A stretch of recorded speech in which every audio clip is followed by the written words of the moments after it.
ஆண்டவரும் மீட்பரும் இரட்சகருமாகிய இயேசு கிறிஸ்துவின் நாமத்திலே உங்கள் யாவருக்கும் என் அன்பின் வாழ்த்துக்களை தெரிவித்துக் கொள்கின்றேன். கிறிஸ்துவுக்குள் அன்பானவர்களே, இந்த நாளிலும் கூட நாம் வேதத்தில் இருந்து ஒரு வசனத்தை எடுத்து சத்தியத்தை உணர்ந்து கொள்ள இருக்கின்றோம். கிறிஸ்துவுக்குள் அன்பானவர்களே, வேதத்திலே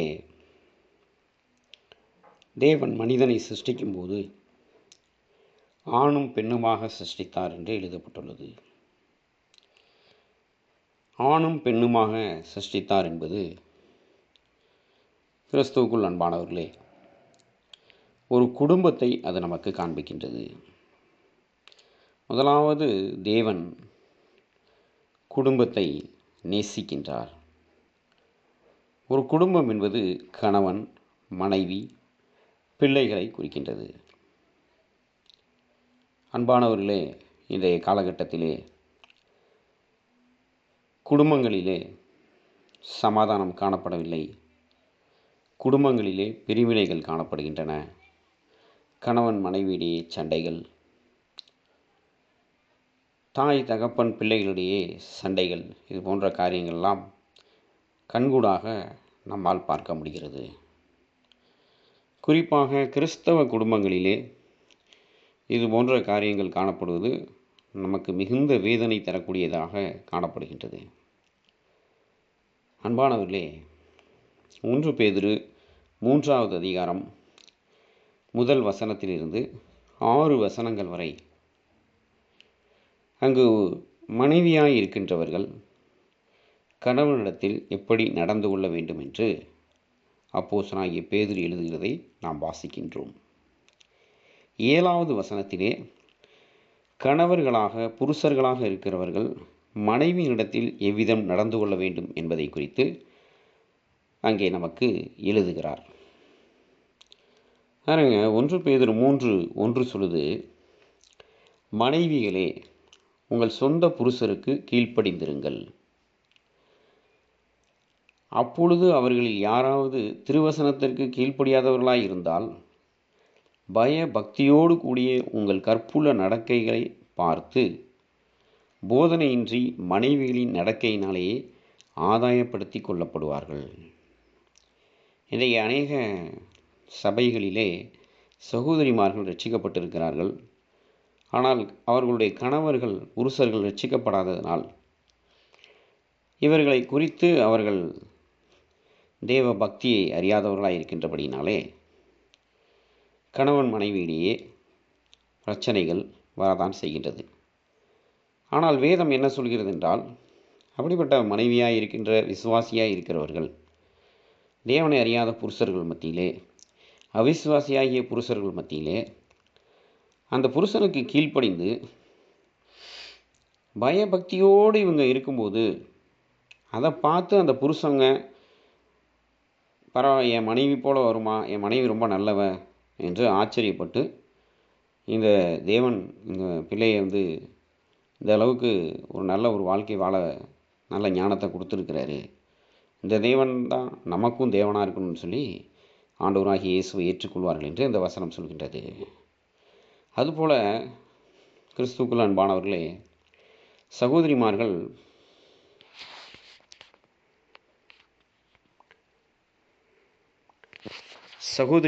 புறம்பான அலங்காரத்தை அலங்கரிக்காமல் சகோதரிமார்கள் புருஷருக்கு கீழ்ப்படிந்து அவர்களை அலங்கரிக்க வேண்டும் என்று 4-5 வசனங்கள் சொல்கின்றன. மீண்டும் மீண்டும் இந்த வசனங்களிலே வாசிக்கும்போது கீழ்ப்படிதல் என்ற வார்த்தையே இந்த வசனங்களில் திரும்ப வருகிறது.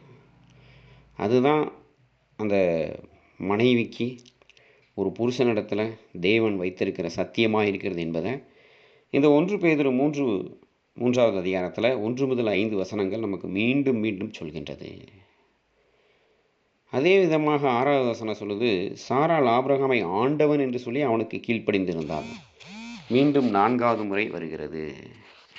அன்பானவர்களே, கீழ்ப்படிதலை குறித்து இந்த வசன பகுதியிலே 4 முறை வருகிறது. இந்த உலக பிரகாரமான வாழ்க்கையில் புருஷனுக்கு மனைவி எப்படியாக இருந்தாலும் கீழ்ப்படிந்து இருக்க வேண்டும்.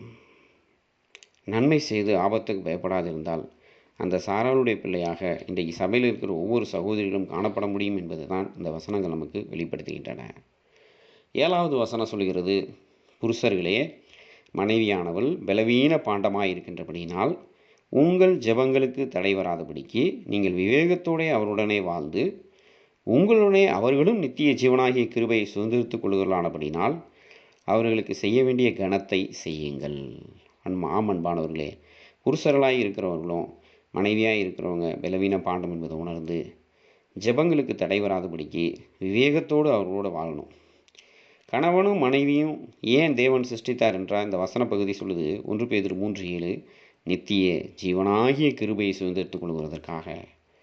ஆகையினால கணவனாக புருஷனாக இருக்கிறவங்களும் சகோதரிகளுக்கு மனைவியாக இருக்கிறவங்களுக்கு செய்ய வேண்டிய கனத்தை செய்யணும்னு வேதம் சொல்லுது. அன்பானவர்களே, ஒரு கிறிஸ்தவ குடும்பம் இவ்விதமாக தெய்வீக ஒழுங்கோடு வேத சத்திய அப்போஸ்தல உபதேசத்தின் வழி காணப்படும் போது அந்த குடும்பத்தில் சமாதானம் காணப்படும், அந்த குடும்பத்தில் சந்தோஷம் காணப்படும். நாம் கண்களை மூடி செபிப்போம். கிறிஸ்தவ குடும்பங்களில் இன்றைக்கு காணப்படக்கூடிய பிரிவினைகள், கிறிஸ்தவ குடும்பத்தில் இன்றைக்கு காணப்படக்கூடிய சண்டைகள், கணவன் மனைவியிலே இருக்கக்கூடிய ஒற்றுமையின்மைகள், குழப்பங்கள், பிரிவினைகள் இதெல்லாம் நீங்கும்படிக்கு நாம் பாரத்தோடு செபிப்போம். அன்பின் தகப்பனே, இந்த வேளையில் கூட இயேசு கிறிஸ்துவின் நாமத்தினால கிறிஸ்தவ குடும்பங்களில் இருக்கிறதான கணவன் மனைவியிடையே இருக்கக்கூடிய புரிந்து கொள்ளுதல்களில் இருக்கக்கூடிய குழப்பங்கள், சண்டைகள், பிரிவினைகள், தேவையில்லாத சந்தேகங்கள், தேவையில்லாத ஆண்டவரே குழப்பங்கள் எல்லாம் நீங்கணும் நாங்கள் ஜெபிக்கிறோம்ப்பா. குடும்பங்களில் சமாதானத்தை கொடுங்க. ஒரு மனைவியானவங்க புருஷனுக்கு எப்படி நடந்து கொள்ளணுமோ அப்படி நடந்துக்க வேண்டிய சத்தியத்தை ஆண்டவர் வேதத்தில் எழுதி வைத்திருக்கிறீங்க. அதில் ஒரு பகுதியாகிய 1 பேதுரு 3வது அதிகாரத்தில் 1 முதல் 7 வசனங்களை நாங்கள் பார்த்தோம். ஒரு புருஷன் எப்படி நடக்க வேண்டும் என்பதை கற்றுக் கொடுத்தீங்க. கற்றுக் கொடுத்த வசனங்களின்படி கணவன் மனைவியாக இருக்கிறவங்க ஒற்றுமையாக தேவனுடைய ராஜ்யத்துக்காக, தேவ மகிமைக்காக, தெய்வ திட்டத்துக்காக வாழ தேவன் தாமே இரக்கமும் தயவும் கிருபையும் செய்தள்ள வேண்டும் என்று நாங்கள் மன்றாடி செபிக்கிறோம் ஆண்டவரே. மாத்திரமல்ல, இந்த சத்திய பகுதியை கேட்டு ஒப்பு கொடுக்குற நம்முடைய பிள்ளைகள் ஒவ்வொருவருடைய வாழ்க்கையில் சமாதானத்தை, சந்தோஷத்தை கொடுங்க. அவருடைய ஆசீர்வாதங்களை ஆண்டவரே அவர்களுக்கு கொடுங்க. நாங்கள் ஜெபிக்கிறோம். ஆசீர்வதிங்க, நாங்கள் ஜெபிக்கிறோம். அது மாத்திரமல்ல, தெய்வ கிருபையினால் பரிசுத்தமாக கர்த்தருடைய வருகைக்கு எப்போதும் ஆயத்தமாக காணப்பட கிருபைகளை கொடுங்க. நாங்கள் ஜெபிக்கிறோம் ஆண்டவரே. வியாதி பலவீனங்களுக்கெல்லாம் விலக்கி பாதுகாத்துக்கோங்க. இயேசுவின் நாமத்தில் ஆவியானவருடைய உதவியில் ஜெபிக்கிறேன் நல்ல பிதாவே. ஆமேன், ஆமேன். தேவன் தாமே உங்கள் ஒவ்வொருவரையும் ஆசீர்வதிப்பாராக. ஆமேன்.